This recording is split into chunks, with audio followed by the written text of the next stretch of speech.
During Holy Week, we're releasing a new video each day until the Monday after Easter. The question for today's video is, what is Holy Tuesday? Holy Tuesday might be the most exhausting day of Jesus' final week. Not physically, that suffering comes later.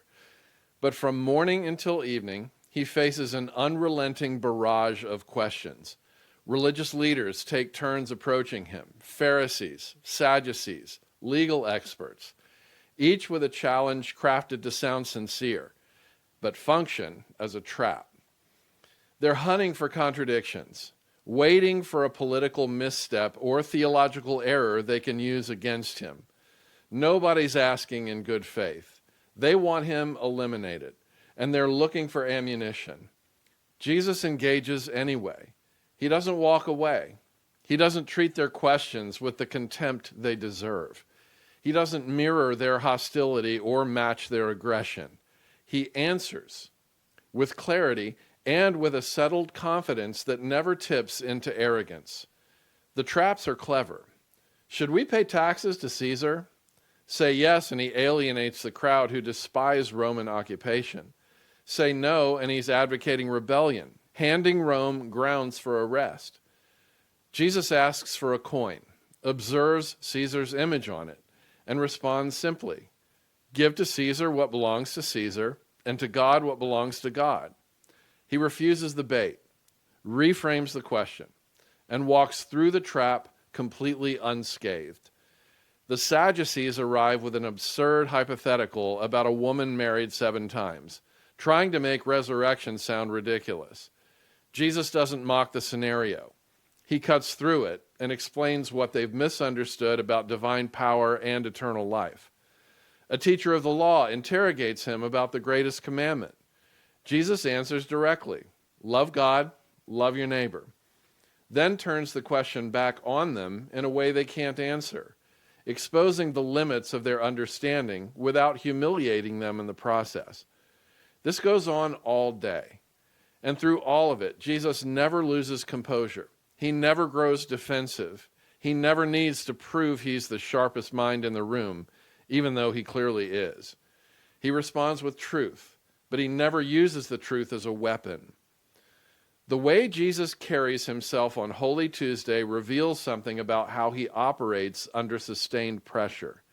He doesn't fight the way most people fight. He doesn't reflect hostility back at those who are aiming it at him. He doesn't treat every challenge as a personal attack that demands total victory in response. He stays grounded, truthful, clear, and somehow in the middle of relentless interrogation, he remains kind. That's a strikingly different posture than what dominates our current cultural moment. We've built a culture that treats disagreement as warfare. Every question becomes an attack to be crushed. Every challenge becomes an opportunity to humiliate. Conversation has largely collapsed into combat, and we've convinced ourselves that harshness is the same thing as honesty. Jesus shows us a more excellent way. He's not afraid of hard questions. He doesn't dodge or deflect, but he refuses to let hostile opponents set the terms of engagement. He won't allow their antagonism to determine his tone. He answers with truth. But with Jesus, the truth remains an invitation rather than a bludgeon. Even when people are trying to trap him, Jesus is still trying to reach them. This is extraordinarily difficult, especially when the questions aren't sincere, when you know every word will be twisted and used against you, when you know that it's negative confirmation bias against you, not the pursuit of truth and understanding, that's driving the conversation. The temptation in those moments splits 2 ways: shut down completely or come out swinging, withdraw from engagement entirely, or match their hostility with equal force, fight fire with fire. Jesus does neither. He stays present. He engages thoughtfully. He maintains his poise. He assumes the role of being the grown-up in the room. He refuses to let external pressure and the opinions of other people reshape him into something he's not. There's wisdom here for us to consider.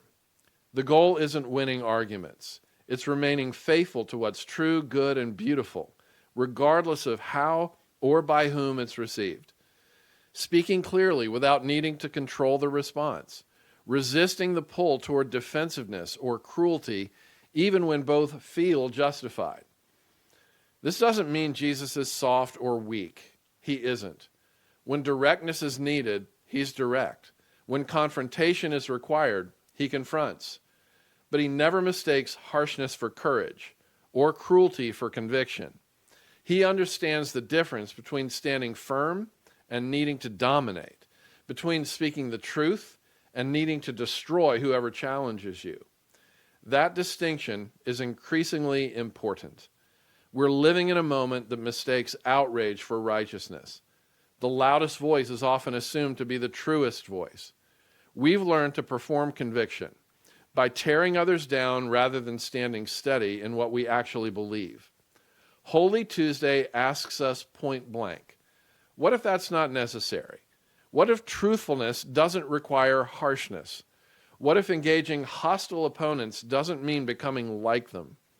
What if the goal isn't winning every argument, but remaining rooted in love and truth regardless of what gets thrown at you and regardless of how others try to drag your good name through the mud? Jesus didn't get through Holy Tuesday by being the most aggressive or the most clever. He got through it by being faithful and wise, by refusing to let hostility or bitterness reshape him, by staying rooted in who he was, even when everyone around him wanted him to be something else. Maybe that's what we need more than anything right now. Not sharper arguments, not better comebacks, not superior strategies for crushing opponents. Just the courage to stay truthful and kind under pressure. There's something subversively radical about that. In a culture that mistakes hostility for strength, responding the way Jesus responds isn't weakness, it's witness. It may be the most compelling demonstration of the gospel available to us right now. Not an argument for Christianity, a demonstration of it. The world is watching how Christians engage people we disagree with, whether we punch back like everyone else, or whether something steadier and more humane and Christ-like is at work in us. Holy Tuesday suggests that something different is possible, that we can hold our ground without needing to destroy whoever's standing on the other side of it. This will cost us more than rage does, but it's part of how we remain aligned to Jesus and anchored to what he called the narrow path. And along the way, it might just provide a compelling, life-giving alternative to a weary, watching world.